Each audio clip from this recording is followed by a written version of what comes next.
नमस्कार दोस्तों, मैं हूं प्रदुम और आप सुन रहे हैं प्रदुम के पॉडकास्ट में हॉरर कहानी। जैसा कि मैं हमेशा कहता हूं, वैसे तो आप सबने बहुत सी हॉरर कहानी सुनी होंगी, लेकिन मुझे उम्मीद है कि आज की यह हॉरर स्टोरी सुनकर आपको सच में डर का एहसास होने वाला है। बस आपसे मेरी इतनी गुजारिश है कि आप हमारी इस कहानी को पूरा ज़रूर सुनें और हमारी यह हॉरर कहानी आपको पसंद आती है और साथ ही आप हमारे इस चैनल पर पहली बार आए हैं तो चैनल को सब्सक्राइब जरूर करें। चलिए ज़्यादा समय न लेते हुए इस कहानी को शुरू करते हैं। भारत के उत्तर प्रदेश के एक छोटे से गांव जिसका नाम सोनपुर था। सोनपुर में हरियाली और शांति बसी हुई थी। वहाँ के लोग बेहद धार्मिक और अपनी परंपराओं को मानने वाले थे। यह गांव अपने अजीबोगरीब किस्सों और कहानियों के लिए बहुत मशहूर था। उनमें से एक कहानी थी छलावा, जो कि रूह को कांप देने वाली थी। सोनपुर के निवासी रामू एक सीधा साधा किसान था। वो अपनी पत्नी गीता और 2 बच्चों के साथ खुशी खुशी रहता था। एक दिन जब रामू खेत में काम कर रहा था तो उसे अचानक एक अजीबोगरीब आवाज़ सुनाई दी।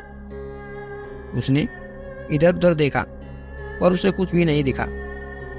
इस घटना को नज़रअंदाज कर दिया और अपने काम में लग गया। लेकिन इसके बाद से गांव में अजीब घटनाएं होने लगी थी। रात में लोग अजीब अजीब आवाज़ें सुनते थे, कभी किसी के चीखने की आवाज़ तो कभी किसी के रोने की आवाज़। कुछ लोगों ने तो दावा किया था कि उन्होंने रात में एक अजीब साया देखा है जो बहुत तेज भागता है और बहुत ही डरावना लगता है। गांव के बुजुर्ग ने बताया कि यह सब छलावा की करतूत है। छलावा एक भूतिया प्राणी था जो लोगों को परेशान करता था और कभी कभी उन्हें अपनी चपेट में भी लेता था। वह किसी भी रूप में प्रकट हो सकता था, कभी इंसान, कभी जानवर और कभी तो सिर्फ एक साया। एक रात रामू अपने खेत से लौट रहा था। वह अंधेरे में लाठी के सहारे घर की ओर जा रहा था।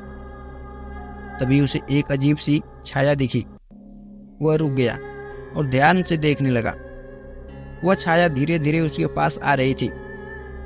रामू का दिल अब जोर जोर से धड़कने लगा था। वह तेजी से घर की ओर भागा, लेकिन वह छाया उसके पीछे पीछे ही आ रहा था। रामू ने घर पहुंचकर दरवाजा बंद कर लिया और सबको बता दिया। उसकी पत्नी और बच्चे डर गए और डर से कांपने लगे। लेकिन वह छाया बाहर खिड़की के पास आ गया था और वहां से झांकने लगी। अचानक एक जोरदार आवाज आई और खिड़की का दरवाजा और कांच टूट गया। छलावा ने अपना चेहरा खिड़की से भीतर किया और अपनी डरावनी आंखें सबको दिखाया। गांव के लोग अब बेहद परेशान हो चुके थे। उन्होंने गांव के पुजारी पंडित हरिदास को बुलाया। हरिदास ने बताया कि छलावा को भगाने के लिए एक विशेष पूजा पाठ करनी होगी और गांव के सभी लोगों को इसमें हिस्सा लेना पड़ेगा। पूजा के लिए सबने मिलकर तैयारी की। मंदिर को सजाया गया और एक विशेष यज्ञ का आयोजन किया गया। पंडित हरिदास ने बताया कि यह पूजा रात के ठीक 12 बजे शुरू होगी, जब छलावा की शक्तियां सबसे ज्यादा होती है। रात के 12 बजे पूरा गांव मंदिर में इकट्ठा हुआ। पंडित हरिदास मंत्रोच्चारण शुरू कर दिया। अचानक तेज हवाएं चलने लगी थी। सब लोग डर के मारे सहमे हुए थे, लेकिन पूजा जारी रही। जैसे ही पूजा अपने अंतिम चरण में पहुंची, छलावा ने मंदिर में प्रकट होना शुरू किया। वो एक डरावने और भयंकर रूप में था। उसकी आंखें जलती हुई लग रही थी और उसका चेहरा हवा में तैर रहा था। उसने जोर जोर से चिल्लाना शुरू किया और मंदिर के अंदर का माहौल भी भयानक हो गया था। पंडित हरिदास ने अपने मंत्रोच्चारण को और तेज कर दिया। छलावा ने अचानक पंडित हरिदास पर हमला कर दिया और कोशिश की। पंडित ने अपनी शक्ति से उसे रोका। आखिरकार पंडित ने मंत्र और यज्ञ की शक्ति से छलावा को कमजोर कर दिया। वह धीरे धीरे गायब हो गया। छलावा के जाने के बाद गांव में फिर से शांति लौट आई। लोग अपने अपने घरों में सुरक्षित महसूस करने लगे थे। पंडित हरिदास ने सबको बताया कि छलावा अब कभी भी वापस नहीं आएगा, लेकिन गांव वालों को हमेशा सतर्क रहना होगा। इस घटना ने सोनपुर के लोगों को सिखाया कभी कभी हमें अंधविश्वास और डर से लड़ने के लिए एकजुट होना पड़ता है। छलावा की कहानी भले ही भूतिया थी, लेकिन इसने गांव के लोगों को एकता और साहस का पाठ पढ़ाया था। धीरे धीरे कुछ महीने बीत गए थे और सोनपुर में सब कुछ सामान्य हो गया था। लेकिन एक दिन गांव के सबसे बुजुर्ग महिला दादी मंगला ने फिर से अजीब सी घटनाएं महसूस की। उसने गांव के मुखिया रामलाल को बताया कि उसे फिर से वही अजीब अजीब आवाजें सुनाई दे रही है। रामलाल ने इसे गंभीरता से लिया और तुरंत पंडित हरिदास को बुलाया।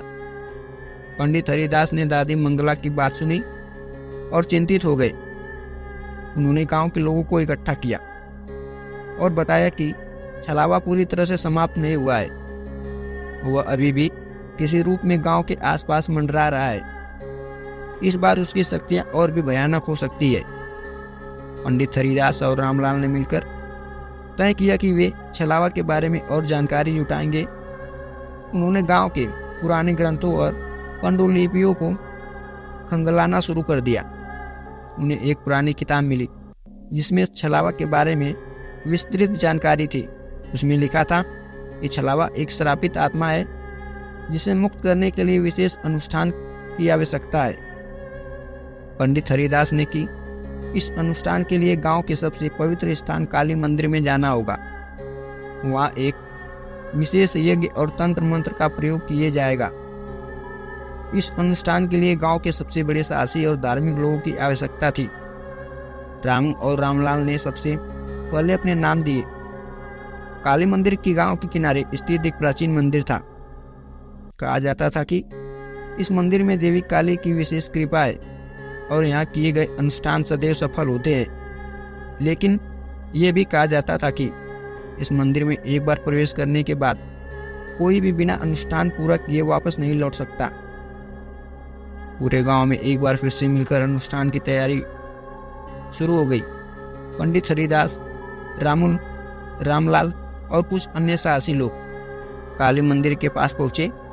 उन्होंने देवी काली की प्रतिमा के सामने बैठकर अनुष्ठान शुरू कर दिया। जैसे जैसे मंत्रों का उच्चारण बढ़ता गया, मंदिर का माहौल और भी भयानक होता गया।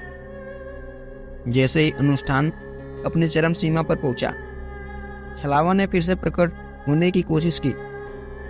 इस बार वह और भी अधिक भयानक और शक्तिशाली रूप में था। उसने मंदिर में उपस्थित लोगों पर हमला करने की कोशिश की। पंडित हरिदास ने अपनी पूरी शक्ति और मंत्रों का प्रयोग किया। रामू और रामलाल ने मिलकर छलावा का सामना किया और उसे देवी काली के चरणों में लाकर खड़ा कर दिया।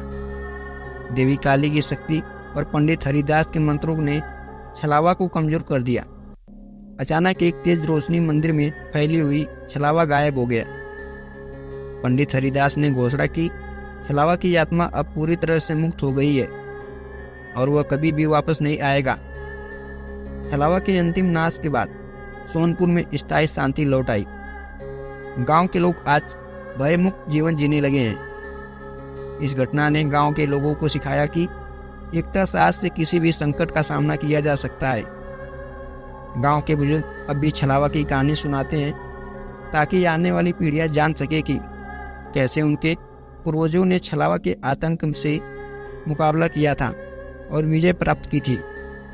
और इस प्रकार सोनपुर ने एक नया अध्याय लिखा जिसमें डर की जगह साहस और एकता ने ली थी। तो दोस्तों, यह थी एक छोटे से गांव की छोटी सी कहानी। यह कहानी अभी यहीं पर समाप्त होती है। यह कहानी आपको कैसी लगी? यह इंटरेस्टिंग अनकही अनसुनी कहानी आपको पसंद आई हो तो प्लीज़ हमारे कहानी को प्लीज़ लाइक करें और हमारे चैनल को सब्सक्राइब करें।